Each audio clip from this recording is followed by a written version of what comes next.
it just occurred to me, like, if you sound smart enough, people will believe everything because they don't trust themselves. You know what I'm saying? And there could be a level of truth to whatever you're saying, but you could still not know what the fuck you're talking about. But because we live in a world where we're actively taught to ignore our intuition, and even in the post where they were talking about God is the devil and all that, and people are quoting scriptures and things like that, I'm like, people really don't have their own thoughts. Like, they don't have any thoughts of their own. We're so programmed to our thoughts.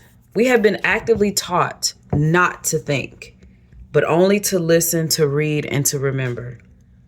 And so people have no individual thoughts of their own. All of their thoughts are surrounded by things they have been told and nothing else.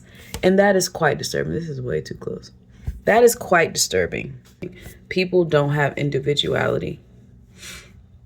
They don't know what they think. They don't know what they believe because they've been told what to believe. I fully understand why people don't change. I understand why people don't question what they believe or how they move in life, because you have no reference point anymore, and we humans seek safety in our physical and in our mind.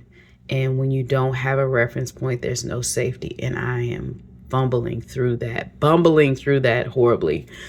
It's really painful to not have the safety nets I used to have in my beliefs and how I move in life. And there's no one to talk about that with, because everybody is moving in these circles of belief and thought that have been given to them like an offering for them to sip and take.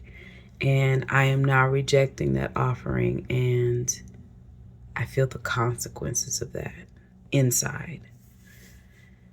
And I feel like I'm going through the fire of that, like really having to be out in space with nothing to hold on to, except for the few things I refuse to give up, like junk.